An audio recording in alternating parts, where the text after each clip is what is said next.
इस समय हम दादर में हैं। दादर वो जगह है जहाँ मनसे का हेडक्वार्टर है। मनसे यहीं से पूरे महाराष्ट्र को ऑपरेट करती है। 2006 में जब मनसे वालों ने अपनी पार्टी की शुरुआत करी थी, बड़े आक्रामक अंदाज में की थी। उन्होंने पहला निशाना बनाया था उत्तर भारतीयों का। उस समय उत्तर भारतीयों का बहुत खून बहा था मुंबई की सड़कों पे, महाराष्ट्र की सड़कों पे। कई जगह लोगों की मौत भी हो गई थी। वो टेरर था। वो एक पॉलिटिकल एजेंडा रहा उनका अपनी पार्टी को विस्तार देने के लिए। उसमें काफ़ी हद तक वो सक्सेस भी रहे। बड़ी संख्या में नगर सेवक चुन के अलग-अलग जगह पे उनके मेयर रहे, एमएलए रहे। और मेरे साथ में आरजू के मुखिया हैं राजेंद्र मेहता जी। राजेंद्र मेहता जी वो शख्स हैं जो आम मुंबईकरों की तकलीफों को देखते हुए एक ऐसा बड़ा काम कर रहे हैं जो शायद गवर्नमेंट को करना चाहिए, और गवर्नमेंट की नींद शायद अभी खुली है। ये साहब तो 20 साल से गरीबों के लिए काम कर रहे हैं। मुंबई में खुद का घर होना साहब बहुत बड़ी बात है, और राजेंद्र मेहता वो बड़ा काम कर रहे हैं।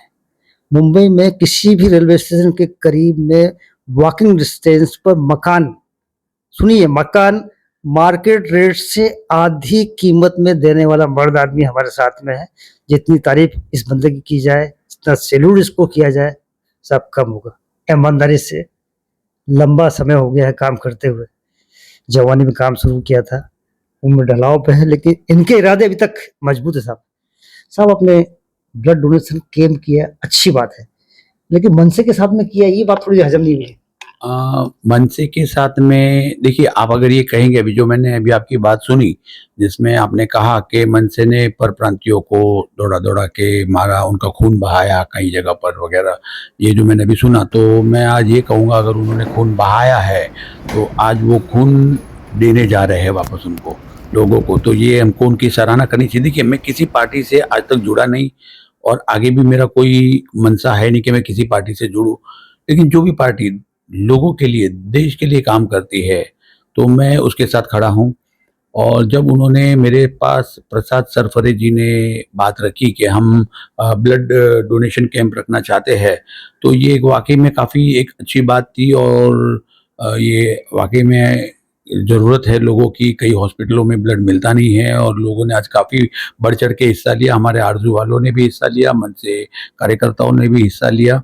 तो ये एक अच्छी बात थी, तो मैं उनके साथ में जुड़ा और हम दोनों ने मिलके ब्लड कैंप किया। देखिए, जहाँ तक ब्लड का सवाल है, खून के बदले खून की राजनीति अपनी जगह हो सकती है। पॉलिटिकल एजेंडा भी हो। पीएमसी इलेक्शंस आने वाले हैं, महाराष्ट्र में चुनाव होने वाले हैं। राज साहब का दिल दिल जो है लोगों से मिल गया है, मन से, दिल से जुड़ गई है मुंबईकरों की सेवा के लिए। पूरे महाराष्ट्र में राज ठाकरे के जन्मदिन के मौके पर उन्होंने अपने सैनिकों को आदेश दिया, खून इकट्ठा करिए, डोनेट करिए, ज़रूरतमंदों तक खून पहुँचना चाहिए। जहाँ तक मेरी जानकारी है, एक आदमी अगर खून देता है, तो उससे 3 लोगों की ज़िंदगी बचती है। उसके बारे में कुछ जानकारी दे पाएँगे? एकदम एकदम सही कहा आपने। राज साहब को लोगों ने गलत तरीके से पेश किया है। उनको समझने की ज़रूरत है, उनकी बातों को समझने की ज़रूरत है। कई बार उनकी बातें इतनी कटु होती है, मत इतनी सत्य होती है कि कई लोगों को हज़म नहीं होती।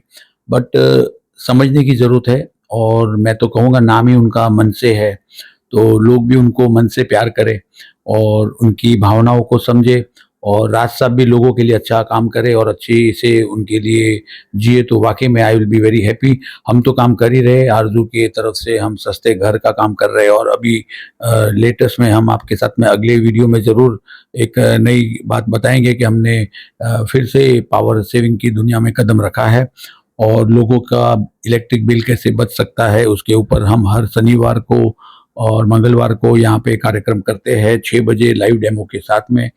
तो मैं आपके चैनल के माध्यम से लोगों को कहना चाहूँगा, शनिवार और मंगलवार को शाम को 6 बजे जो हमारे जुड़े हुए सदस्य हैं वो भी, और नए सदस्य जो सुन रहे हैं वो भी, अगर आप अपना इलेक्ट्रिक बिल 20 से 40% बचाना चाहते हैं और अपनी सेहत को तंदुरुस्त रखना चाहते हैं, तो ज़रूर हमारा वो कार्यक्रम अटेंड करें शाम को 6 बजे, जिससे लाइव डेमो के साथ में हम आपको बताएंगे कैसे क्या है। ये कार्यक्रम एब्सोल्युटली निःशुल्क है, और हमारे जुने कार्यकर्ताओं को तो खास करके उसमें फ्री में है। जो मतलब किस तरह से वो फ्री में हासिल करना है, वो शनिवार को आकर ज़रूर यहाँ पर सुने, किस तरह से वो फ्री में उनको मिल सकता है।